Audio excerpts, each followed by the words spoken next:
venimos hablando durante los últimos años, especialmente en pandemia, de fortalecer el primer nivel de atención, y eso no sucede, no sucede.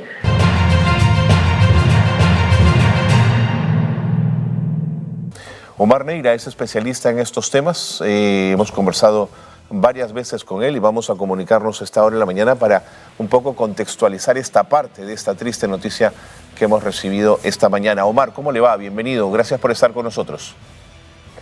Carlos, gracias por la invitación y me uno a las condolencias de la familia.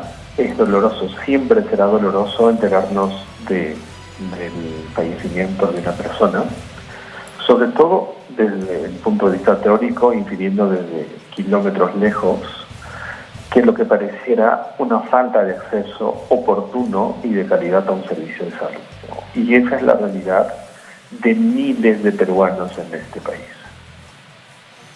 Omar, pero es una realidad de la cual hemos hablado mucho, de la cual se nos ha dicho que desde el sector salud se quería fortalecer el primer nivel de atención, pero la descompensación que ha sufrido esta madrugada Guerra García se pudo haber resuelto en la posta si había un médico, si hubiese habido un médico, si hubiesen estado los equipos a disposición, Omar.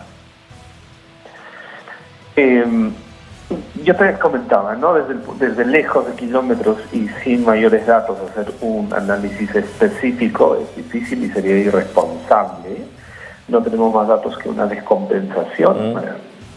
Podría ser un problema cardiovascular, un problema neurológico, ahí no tenemos datos, pero por los pocos datos que tenemos ahora, un establecimiento 1.3 ya tiene servicio, ya tiene un médico, por lo menos general, que ya tiene una preparación básica para atender urgencias, en este caso emergencias, para darle una primera atención para luego con una estabilización primaria poder transferir, si funcionara una red de servicios de salud adecuada en el país, a un servicio especializado y poder intentar salvar una vida. Más o menos esto funciona así. Pero si tú tienes un establecimiento 1.3, claro, por temas de horario, por temas de infraestructura, no tiene un médico y tienes que acudir a otro para atención, pues los minutos, no horas, los minutos son claves para poder salvar una vida, ¿no? Esto funciona así. Sí, los minutos son claves porque de Punta Bombón, donde estaba la posta médica, y esa es información ya confirmada, en la provincia de Islay, al hospital de Mollendo fueron 30 minutos.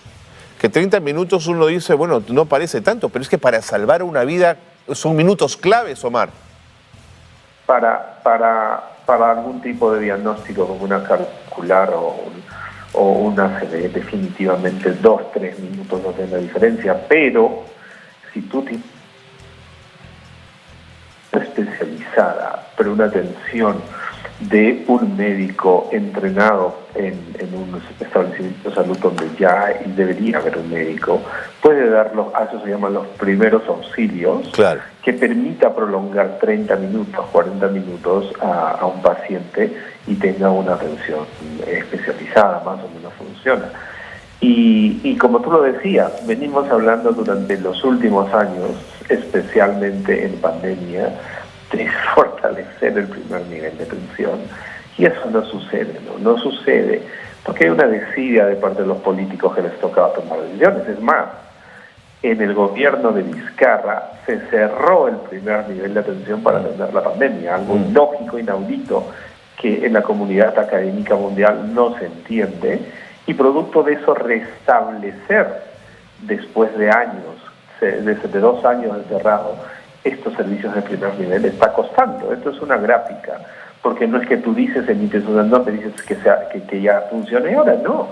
Tienes que hacer mantenimiento, tener recursos y toda una estructura, y pues nada, eso nos está costando y es algo que hay que tener que discutir y presionar, y eso es en el marco de la atención primaria. Y no es un tema de recursos, Carlos, no es un tema de recursos. Precisamente el gobierno de Vizcarra accedió a un crédito del Banco Mundial y el BID de $300 millones para fortalecer redes integradas, que tiene que ver con esto. ¿Y sabes qué pasó?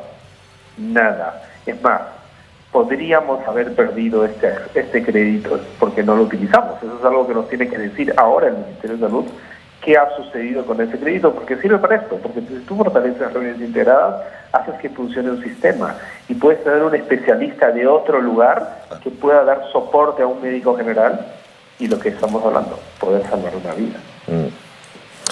Omar, siempre es un gusto conversar contigo. Gracias por darnos siempre esos detalles que son tan importantes de conocer respecto a los temas de salud pública. Un abrazo. Para mí también, un abrazo. Gracias. Omar Neira, especialista en salud pública, ha estado con nosotros en el programa. Si usted se acaba de incorporar a la señal de Nativa, estamos un poco recopilando información y tratando de entender qué fue lo que pasó en Punta Bombón, en Islay, ¿no es cierto?, para que el congresista Nano Guerra García, no pudiese ser atendido en una posta, tuviese que ser llevado 30 minutos a un hospital en Mollendo y en el transcurso de ese viaje falleció esta madrugada. Se habla de una descompensación, vamos a tener sin duda más información y desde aquí intentábamos en nuestro comentario inicial, por supuesto, la solidaridad y las condolencias a una familia a la que además personalmente conozco y aprecio, pero al mismo tiempo el político, que es el área pública de lo que conocemos del trabajo de Guerra García, fue un trabajo deplorable en términos democráticos, que pudo haber sido de otra manera, porque además él no era fujimorista, él era de UPP en un comienzo, luego estuvo ligado de alguna manera a Solidaridad Nacional y terminó en el fujimorato.